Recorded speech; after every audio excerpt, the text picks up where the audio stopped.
What is going on, YouTube people? Neo Cards and Comics here today to discuss PSA's new bulk rate at $22 a card. Now, a lot of people, myself included, we're not super thrilled with this. It's kind of a meh burger. You know, it's kind of whatever. It's fine. It's better than what was there before. But it's not like, it didn't blow anyone's socks off, I don't think. But it's a tool that we now have in the bag, and what we want to talk about today is what, if any, cards really make sense to kind of use at this level. So let's lay this out really quickly. You have to be a PSA club membership, $100, or you could probably go through a group submitter for the same rate. Minimum 25 cards, $22 a card, with a 4-month turnaround time. For the purposes of this, we are going to assume the full 4 months. To be quite honest with you, and the reason I say assume the full 4 months is we don't know how quick this is going to run yet. To be quite honest, I have a feeling these are going to come back sooner than that. Here's my reasoning. My $18 July special order shipped the day before the National. That is in assembly right now. It moved into assembly today. I am recording this Monday evening. It moved into assembly I think early this morning, or maybe even Sunday over the weekend. I don't remember, but it just moved into assembly. So I sent that order very, very late July, the day before I left for the National. So it basically got checked in. I think it got delivered to PSA like the Friday or Saturday of the National. So I'm at about 6 weeks on that order, and I'm already in assembly. And we know the front half is the smooth running. The back half is a lot slower. But as we creep towards that backlog finishing, I'm probably going to get that order back about a month ahead of schedule. I also have to assume that they got more cards at the $18 rate than they're going to get at the $22 rate. Just a hypothetical. Seems pretty logical. So long story short, I have a feeling this is going to run faster than 4 months. But for the purposes of this discussion, let's pretend it takes the whole 4 months. I can already see the comments down below saying, good luck seeing your cards in a year, 2 years, 3 years, 4 years, 10 years, whatever. But let's assume 4 months, $22 a card. So where does 4 months put us? If we send mid-September, that puts us into essentially early January, early to mid-January. So what cards make sense to send off to California, or I guess New Jersey now potentially, to get them back in the beginning of the new year? Let's just call it the beginning of the new year to kind of keep the calendar math simple. I think, in all honesty, it's a lot of the same stuff that we speculated on at the $18 level. However, there are a couple new contenders. One, I think the one that makes the most sense is baseball stuff. Once again, Bowman prospects make perfect sense for this level. Also, perfect timing for this, Topps Chrome is now hitting the market. I think a lot of the rookies, maybe you can even toy with base if you want to. Seems a little tricky possibly, but I think you could, of the key players, if you're pretty sure you're going to get a 10, pretty confident, you might be able to get away with base. But any refractors or other parallels, I would send at this level.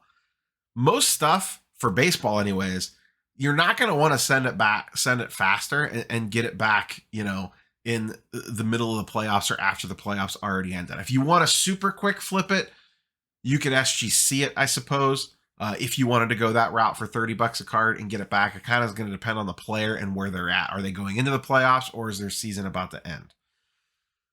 But if you send it in the PSA, $22 a card, brand new Topps Chrome, get it back at the beginning of the year, then you're actually probably going to end up sitting on it anyways, because you're probably going to want to sell baseball in February or March leading up to the season starting. Same with the Bowman prospects.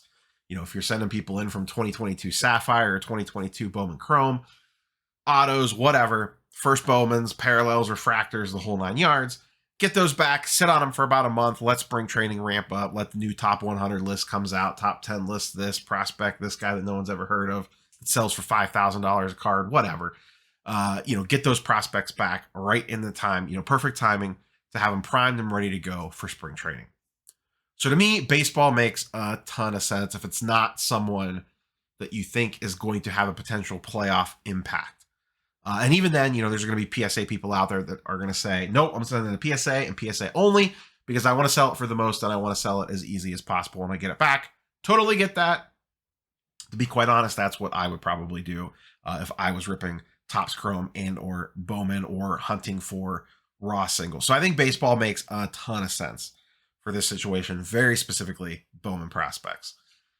The other thing that I think makes a lot of sense for this is basketball spec plays.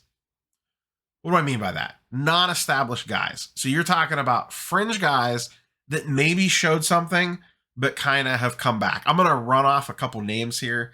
These are in no particular order. I'm not necessarily endorsing these guys or anything like that, but let's lay out some cases. I'm going to give 3 examples: Jalen Suggs, Cameron Thomas, and Patrick Williams. They're all 3 guys. They're rookies. Their stuff's pretty cheap for raw, and they have some potential to flash. Patrick Williams was a very exciting draft pick for the Bulls. Got hurt. Season kind of got derailed, but they're expecting big things out of him this year. Jalen Suggs, top 5 pick, kind of had a mess season, was kind of derailed with injuries. Really don't know what's going to happen with him. He could potentially break out, or he could potentially be like the 9th man off the bench. Don't know. Cam Thomas, I like the situation better when the Nets were more of a disaster situation, but he's a young, flashy player, kind of like a mini Colin Sexton. All he wants to do is shoot. He wants to do nothing else, but the kid can fill up the basket. That's someone that could potentially pop off. Kyrie gets hurt. They need some help off the bench. Cam Thomas comes in, drops 20, 30 points a game for like a week. That could 100% happen. The dude is a walking bucket. You could add to that list any number of guys. I'm sure as I ran through those 3, you probably have your 3 pet players or whoever it is of some young trendy guy, or maybe someone that was a high pick that kind of had a meh first season, whatever. I think that stuff makes really good plays. Now, you're not going to have it in your hand for the beginning of the season, most likely, but by the time you're getting it back right after Christmas, beginning of the new year, that's really when people kind of turn all their eyes to the NBA. The NFL season is winding down. It's just the playoff teams left. And, once those Christmas Day games hit in the NBA, a lot of people turn their attention to that. So if you send off some young prospect plays off to marinate at the old PSA, get them back at the beginning of the year, maybe sooner, maybe not, who knows? It could be timing the market pretty well to have that stuff back. Now, it's high risk. Someone like Jalen Suggs could just suck. It's going to happen. But maybe someone like Patrick Williams breaks out, or whoever your guy is that you're into in this same vein. Once again, I'm not saying run out and buy those 3 guys. I'm just using those as examples of kind of where my headspace is at in regards to looking at potential NBA plays. I want to send people that might need a little bit of marination. They might need to show some flashes at the beginning of the season to potentially spike their price. Maybe you get a little bit lucky. You get those coming fresh off the UPS truck from California, just in time to hit the market. In addition to baseball prospects and Topps Chrome's rookies and some NBA, I'm going to use the term prospect, but like flyer type plays. I do think like a ton of non-sports card stuff makes sense. There's a ton of Marvel stuff that you could potentially send for that, like inserts from Spider-Man Metal if you didn't want to CGC them. Older Marvel stuff, older non-sports card stuff. Also, I'm sure, and I just don't know this market well enough, I am sure there's a ton of TCG stuff that makes sense for that. Once again, key thing to keep in mind is it is $199 declared value. I think you could personally play a little fast and loose with that. Worst case scenario, they're going to upcharge you the $8 to value service. I lean on the side of let them upcharge me. You know what I mean? Like if I have a $350 card, that the turnaround time of like getting it a month slower isn't really going to make or break me. I'm just going to send it at the $8 cheaper rate, and I'll let them upcharge me on that card. If they want to do it, cool, they could do it, and then I end up paying the full freight for it. That's how I'm going to approach it. I'll leave that up to them. I'll let them enforce that.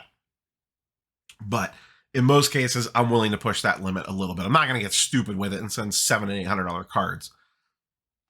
But a $300 card, $350 card, plus a lot of the things you're potentially sending may or may not have great comps. Topps Chrome just came out. There's no comps on it yet. Basketball Prism, there would be, maybe you get yourself into a little trouble there if someone really pops off, but then that's a good problem to have. If you're getting upcharged, it's a pretty good problem to have because that means the value of the card potentially went way up as well. So those are the big things that I am focusing on as potential avenues to utilize this service. Baseball prospects, NBA flyers, and non-sports card category. Once again, I'm sure there's a ton of TCG stuff that makes sense for this. I just don't know what specific cards in that vein may or may not make a ton of sense for this, but I am sure those are out there. Now, a couple things, little prediction territory.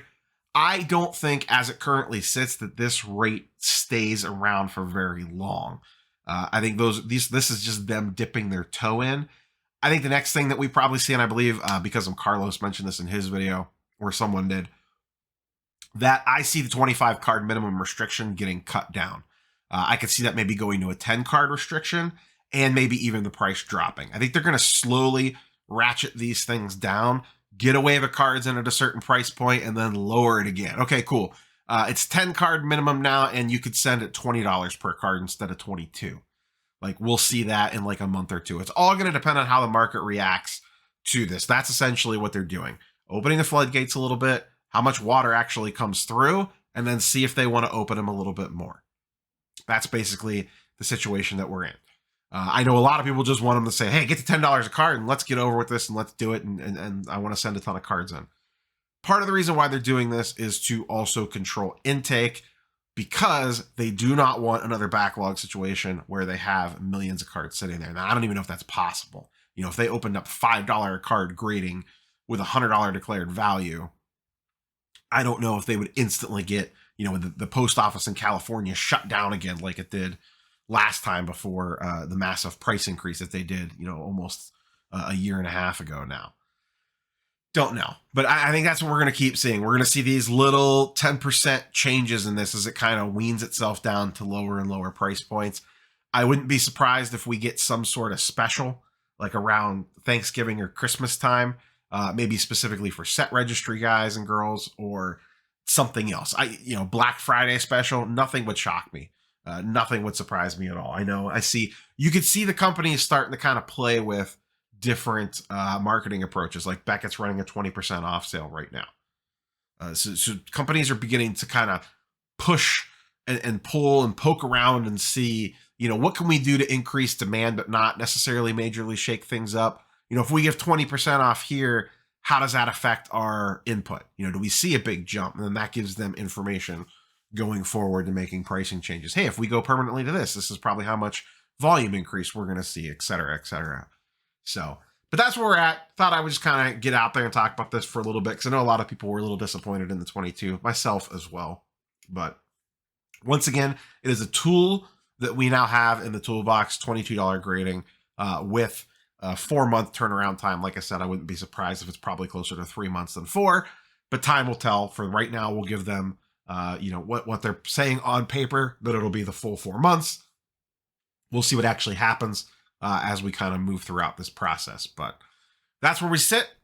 Like, comment, subscribe. Catch you guys and girls on the next one. Peace.